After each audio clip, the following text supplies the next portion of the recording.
Hello दोस्तों, मेरा नाम राज और मैं आपके सामने कुछ सच्चाइयाँ पेश करने जा रहा हूँ। तो ध्यान से सुनिएगा दोस्तों।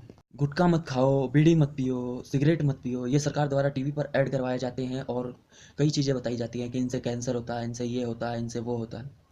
पर मैं आपके सामने इसकी कुछ बातें बताने जा रहा हूँ। झूठ मूठ का ऐड करवाती है सरकार। सच तो ये है कि इन कंपनियों से टैक्स के नाम पर रिश्वत खाती है सरकार। हम लोगों को एकता का संदेश देके पीठ पीछे हिंदू और मुस्लिमों को लड़वाती है सरकार। सच तो ये है कि झूठे मूठे वादे करके गरीबों के वोट पाती है सरकार। जी हाँ, 15-15 लाख रुपए का वादा करके बाद में इनको चुनावी जुमले बताती है सरकार। और ये सब करके भी बिल्कुल नहीं शर्माती है सरकार। अमीरों से पैसे खाके और उनका काम आसानी से करवाती है सरकार। और सरकारी कर्मचारियों को रिश्वत की लत लगाती है सरकार। गरीबों का काम हमेशा ही सरकारी दफ्तरों में पेंडिंग पड़ा रहता है, पर इसके लिए गरीबों को ही दोषी करवाती है सरकार। झूठ मूठ का किसानों से हमदर्दी जताती है सरकार। सच तो ये है कि किसानों की आत्महत्या करवाती है सरकार। प्राइवेट हॉस्पिटल या प्राइवेट सेक्टर, किसी भी प्राइवेट जगह की बात करें, प्राइवेट हॉस्पिटल की ले लेते हैं। प्राइवेट हॉस्पिटल में नेता इतने स्वागत से पधारते हैं और प्राइवेट हॉस्पिटल वाले इतने शौक से बुलाते हैं।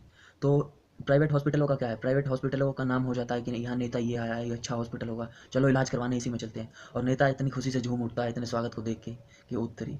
और इसकी बात ले लें, नेता उसमें क्या संदेश देता है कि बेटी बचाओ बेटी पढ़ाओ। अबे ये तो देख लो कि जिन बेटियों को बचाओ और पढ़ाओ की बात करते हैं, उन बेटियों की सुरक्षा कैसी चल रही है, या फिर उनकी पढ़ाई लिखाई के बाद उनकी जॉब की वो क्या चल रही है।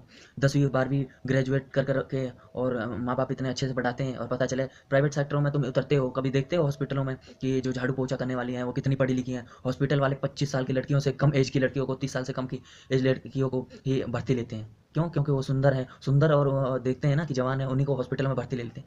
क्यों? मैनेजरों, उल्लू के पट्टों, तुम्हें ये समझ में नहीं आती कि 25 साल और 30 साल से ऊपर की लेडीज़ों को भी भूख लगता है, वो भी बेरोजगारी से मर रही हैं। गरीबों पे ध्यान नहीं दिया जाता है, अपनी मौज मस्ती पे ध्यान देते हैं नेता लोग और सब लोग। इन सबको देखते हुए अपनी अच्छी सेवा करवाती है सरकार।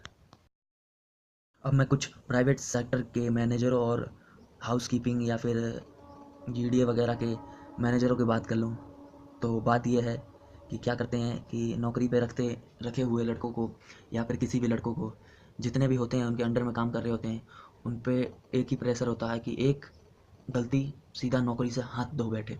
और क्या करते हैं पता है? छोटी सी दाढ़ी देख ली किसी की, हल्की सी, उसने मज़े लेने के लिए क्या करा कि लड़कियां खड़ी हैं या फिर कोई भी खड़ा है उनके सामने अपना इंप्रेशन जमाने के लिए उनको डांट दिया। और वो बेचारे सुन ही लेंगे क्योंकि उनको नौकरी का डर है, और वो कुछ कह भी नहीं सकते। अब ये, और उनको नहीं पता कि ये लड़के कहाँ से आए हैं, अपनी नौकरी के लिए कहाँ से आए हैं, अपने पेट पालने के लिए, अपने परिवार का पेट पालने के लिए। और मैनेजर या फिर सुपरवाइजर जिसके लिए, उसके लिए तो छोटी सी बात है कि ये तो नौकरी से निकाल देगा, पर ये नहीं सोचते कि उस बेचारे का क्या होएगा बाद में, वो क्या झेलेगा, किस मुसीबत का सामना करेगा। और ये लड़कियों के सामने अपनी तारीफें जाके फैलेंगे। आज पता क्या हुआ? आज हुआ ऐसा कि मैंने उनको डांट दिया, मुझे देखते ही कुछ तो एकदम शांत हो गए। और मुझे, अबे तुम्हें ये नहीं पता कि तुम्हें देखते ही ये इसलिए शांत हो गए क्योंकि उनको परिवार का पेट पालना है। तुम्हारी तरह घूस कमीशन जैक जुगाड़ की मदद से वो नौकरी पे नहीं लगे हैं। बड़ी मुश्किल से तो उन्हें जीडीए झाड़ू पोछा की नौकरी मिली है, उनके ऊपर भी उन पे इतना प्रेशर बना के रखते हो जैसे कि अबे तुम्हारा भी दिन बदल जाएगा किसी दिन, किसी दिन वो भी बनेंगे। उल्लू के पट्टो, तुम ही से कह रहा हूँ उल्लू के पट्टो, मैनेजर हो। जो ऐसा होगा उसी को ही ये मेरी बात लगेगी। और बाकी भाई लोग प्लीज़ बुरा मत मानना। कुछ सच्चाई थी जो मैंने आपके सामने रख दी। अब मुझे जैसा लगा, मुझे पहली बार मैं ये सब कर रहा हूँ, पहली बार क्या दूसरी बार तीसरी बार कर रहा हूँ, जो कि मुझे पूरी तरह से इसमें कंफर्टेबल और अच्छी तरह मैं दे नहीं पा रहा हूँ, या फिर वीडियो अच्छी तरह नहीं दे पा रहा हूँ, तो इसलिए अपनी बातों को भी शायद नहीं रख पा रहा हूँ। तो दोस्तों इसको सब्सक्राइब करें और मेरा हाथ बटाते रहें। मैं ऐसी वीडियो बना बना के अपलोड करता रहूँगा कि कुछ हरामखोरों को शायद इस वीडियो से ही प्रभाव पड़ जाए और बदल जाए। थैंक यू दोस्तों, लाइक सब्सक्राइब करना ना भूलें। Thank you. तो दोस्तों कृपया करके मेरी बातों को इतना शेयर कीजिए कि ये हर किसी के पास पहुंच जाए। क्या पता आपके सीनियर के पास पहुंच जाए जो जिससे आप परेशान हो, और मेरे ज़रिए उसको बात समझ में भी आ जाए। तो दोस्तों, थैंक्स फॉर वॉचिंग।